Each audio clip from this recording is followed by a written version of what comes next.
on, Shock's family? We are back again for another reaction. This video actually comes from Spider-Man's own YouTube channel. I didn't even realize he had a YouTube channel. This is a really quick video. Someone recommended that I react to it. It's called Return of the Villains. So let's just watch this, see what they're talking about, and we'll talk about it afterwards, guys. I don't really know what to expect going into this.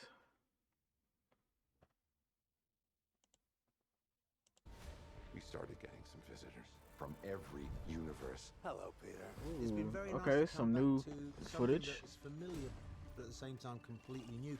You're not Peter Parker. I am so confused right now. 20 years since his Green Goblin. They look so good. 17 years since my first time as Doc Ock.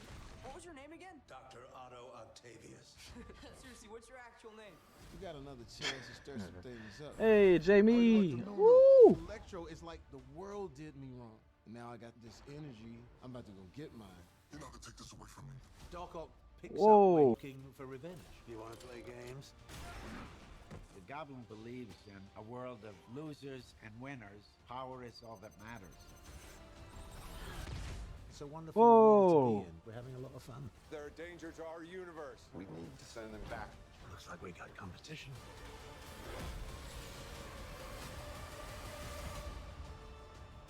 Yo. I think people are gonna be really surprised. They're gonna marvel. Oh, man. Yo. Whoa. There was a lot more than I thought was gonna appear in the minute and 14-second video. Okay. First, let's just talk about how good they all look. For those of you that are not very avid fans of Marvel, that are just casual, but you probably won't be casual if you're clicking on one of these videos. But just in case that you are, just to get you up to speed, these characters that are popping up in the movie, why everybody's going freaking crazy, is because they are what you would call legacy characters. They appeared in previous Spider-Man movies. Jamie Foxx was in the Amazing Spider-Man sequel with Andrew Garfield Spider-Man and Alfred Molina, which is the guy in the middle, and Willem Dafoe, the guy on the far left, being Green Goblin, appeared in the first two Spider-Man movies with Tobey Maguire.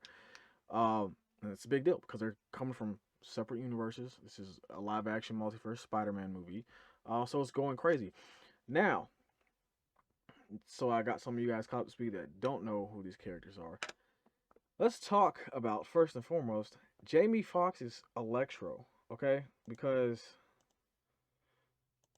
what was that? I'm sorry. I gotta find exactly the spot in this trailer where he was. Okay, here it goes.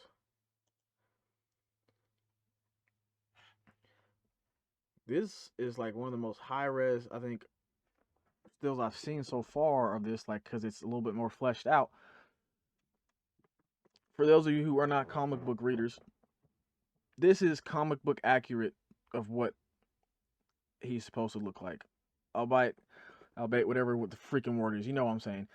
His actual outfit is like striped like green and yellow, but they obviously put that in with the yellow. It's kind of got like military fatigues with the green to kind of give it a more modern look. But this little star thing is kind of, in the comics he has like a star mask or whatever. But in the Amazing Spider-Man 2, he was blue. I'm talking about like Smurf blue, entirely, like skin was glowing blue. He was freaking bald-headed. He had this super skin-tight super suit on. His voice, I don't remember being like that altered and deep like that though. But there is something very interesting I want to point out to you guys about him. It's like a blink and you miss it moment. If I can just get to it, let me, right here, okay. It's kind of hard to see. But what you have right here on his chest is a arc reactor. Now, for those of you who do not know what this is, like why that's a big deal, Iron Man is the creator and inventor of the arc reactor in the MCU. In the first movie, when he gets kidnapped and gets shrapnels blown to his chest, he creates an arc reactor to essentially keep him alive. He has an arc reactor, and it seems to be harnessing his power or controlling his power, which might explain why he's not blue. Maybe this arc reactor is playing a pivotal role in altering the way he looks, and now that's why he has electricity. It would be interesting to see if that were destroyed, would he lose his electricity powers? Because in Spider-Man, Amazing Spider-Man 2, he actually like fully is like electric, because in that movie, essentially, Andrew Garfield's Spider-Man learns that he is very unique, and only he and people of his bloodline can essentially be Spider-Man because something his dad did.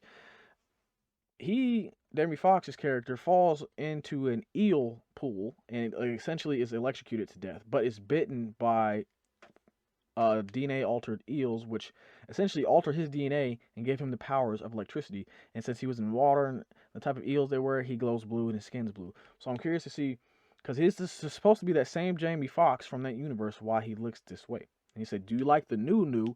So he's clearly referencing why he doesn't look blue. So it'll be very interesting to see why he doesn't. It's very crazy that he has an arc reactor, because that is now two villains that are going to be appearing in this movie that have Stark tech.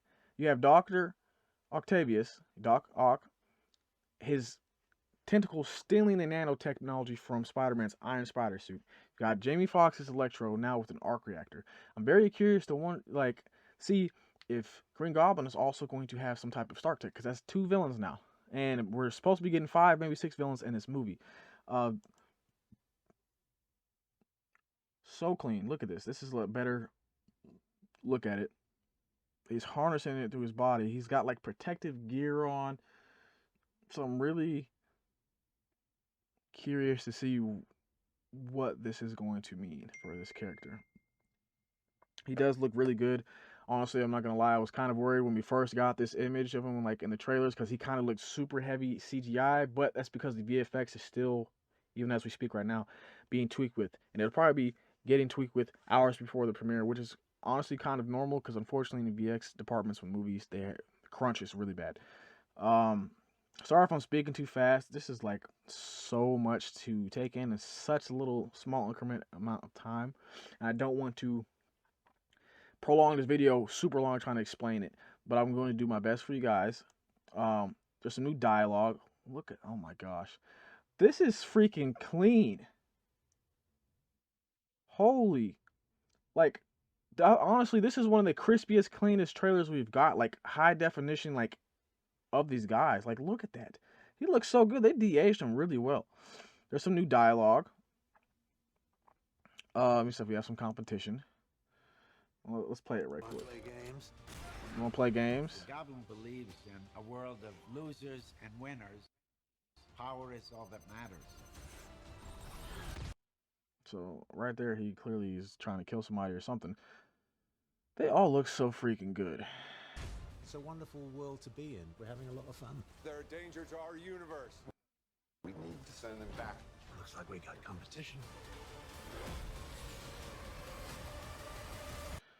Right there, that's him in the black Spider-Man suit. Now, I will point out something really quick for you guys that I do find very interesting. And what is interesting to me is they have Willem Dafoe, they have Alfred Molina, and they have Jamie Foxx for this villain panel, because there is a villain panel video out there, which I will be posting for you guys.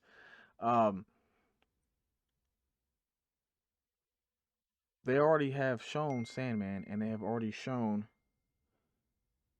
Lizard. So why not have those actors in any of these villain panels or any of these interviews, you know, prior to the premiere? It's very curious why they don't have them like appearing, because the people who played them are reprising their roles. So it's very curious as to why they're not in any of these villain panels. You shown them, why not? Are you trying to save that for something else, or did they just say no? I highly doubt that they would appear in the movie and just say no, we don't want to do anything. Like, it's exposure for their careers. It's, you know what I mean? This stuff looks really clean, you guys. A lot of stuff. I just want to see Jamie Foxx speak again, because I just want to hear his voice. Listen to this. Let's just listen to it real quick. How you like the new Electro? How you look the new? It's got like, it's like almost like a second voice, like dual audio. It's like the world did me wrong. And now I got this energy. I'm about to go get mine. You're not gonna take this away from me. You're not gonna take this away from me. Doc Ock. Let's just hold on. Oh, there we go, right there. Clean, super clean arc reactor. Where did you get this technology? It's gonna be very interesting to see how and why they have Tony's technology, because that is one of the biggest things people who have complained, who, you know, nitpick Spider-Man of this trilogy, that he is not his own person, because essentially Tony Stark made his suit and made the Spider-Man suit, and he's had Tony Stark's legacy kind of overshadowing Spider-Man, and some people do not like that.